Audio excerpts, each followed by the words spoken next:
জুস্টিসিয়া asylum immigration help সেন্টারের পক্ষ থেকে।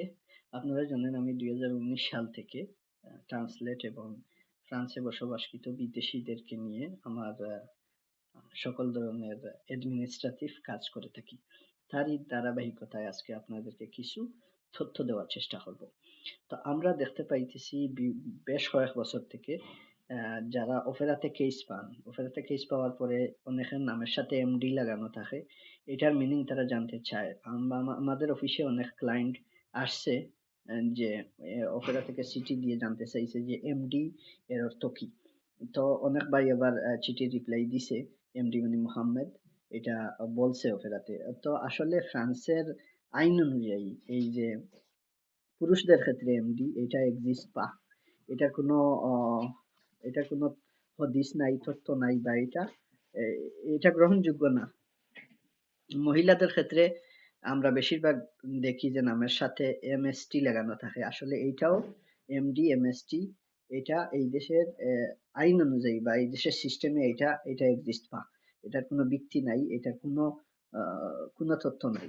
তো আমার অনুরোধ থাকবে বাংলাদেশ যারা এখন আগে যারা পাসপোর্ট বানাইছেন আপনারা তো ভুল করছেনই, এখন নতুনভাবে যারা পাসপোর্ট বানাবেন আপনারা অবশ্যই আপনাদের নামের সাথে এমডি লাগাবেন না, এমএসটি মহিলাদের ক্ষেত্রে এমএসটি লাগাবেন না। এই ভুলটা আপনারা করবেন না। আমি জানি না বাংলাদেশ এটা কোন সিস্টেমে গণনা করা হয়, কিন্তু বাংলাদেশ আপনি যদি আপনার নাম মোহাম্মদ দিতে চান তাহলে মোহাম্মদ পুরা স্পেলিংটা লিখবেন। আপনার সংক্ষেপে এমডি লিখবেন না, প্লিজ আপনাদের কাছে অনুরোধ।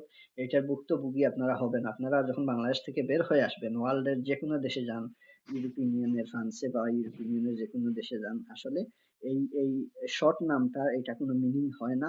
ইন্টারন্যাশনাল ভাবে এটার কোনো মিনিংস নাই, এটার কোনো ভিত্তি নাই ইন্টারন্যাশনাল ভাবে। শুধু বাংলাদেশে এটা গ্রহণযোগ্য হতে পারে। জানি না আমি বাংলাদেশে ওনারা এগুলি কেন এই নামের সাথে এগুলি এড করেন। আসলে পুরুষ মহিলা যদি বুঝাতে চান তাহলে পুরুষ মহিলার যে চিহ্ন আছে, পুরুষ হলে পুরুষ, মহিলা হলে মহিলা, এটা দিলেই বোঝা যায়। কিন্তু স্পেশালি এমএসটি মহিলাদের ক্ষেত্রে বা পুরুষদের ক্ষেত্রে এমডি বসানোর কোনো কোনো বাধ্যবাধকতা আমি দেখতে পাইতেছি না যে বাংলাদেশে এটা লাগে। জানি না ওনারা কি জন্য এটা ইউজ করে। আমার মনে হয় এটা অফিসিয়াল, বাংলাদেশেও এটা অফিসিয়াল, এটার কোনো সত্যায়িত আমি পাইনি খুঁজে।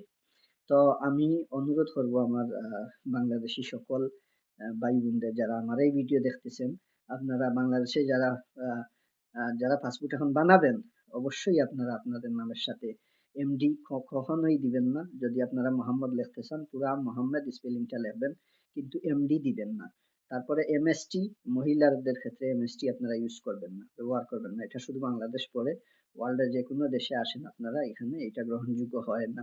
অফিসিয়াল এটা গ্রহণযোগ্য হবে না, এক্সিস্ট বা এটা কোনো মিনিং নাই। তো আপনি সারা জীবন এই এই মিনিং ছাড়া বিষয়টা নিয়ে আপনি থাকতে হবে, বাঁচতে হবে, এবং প্রত্যেকটা অফিসে গেলে এটা নিয়ে আপনি প্রশ্নবোধক চিহ্নর মধ্যখানে পড়বেন এবং জবাবদিহিতা বারবার আপনাকে করতে হবে। তো এর জন্য আমরা দেখতে পাইতেছি অপেরা থেকে অনেক ভাইদের কেস পাওয়ার পরে ইএমডি বিষয় এটা বা এমএসটি বিষয়টা নিয়ে তারা বারবার জানতে চায়। তারপরে আমরা অনেক ভাইদের চিঠি পাঠাইছি যে এমডি মানি মোহাম্মদ। তো এটা আসলে তারা এটা আমলে নিতে চায় না, বা এটা তারা এমডি মানি মোহাম্মদ এটা এই দেশের আইনে মানতে চায় না। তো আপনারা আমার এই ভিডিওটা সবার কাছে পৌঁছে দেন যাতে সবাই দেখতে পারে, এবং ভবিষ্যতে আপনারা যারা পাসপোর্ট বানাবেন বাংলাদেশ, আপনারা এমডি বা মহিলাদের ক্ষেত্রে এমএসটি এটা আপনারা ব্যবহার করবেন না। যদি নামটা লিখতে হয় পুরা নামটা লিখবেন, কিন্তু এমডি সংক্ষেপে এটা লিখবেন না। তো সবাই ভালো থাকেন, সুস্থ থাকেন। আমি আসলে সবসময় চাই যে যেকোনো সময় কোনো তথ্য আমার খেয়াল আসলে বা আমার সামনে আসলে আমি চেষ্টা করি যে আপনাদের কাছে পৌঁছা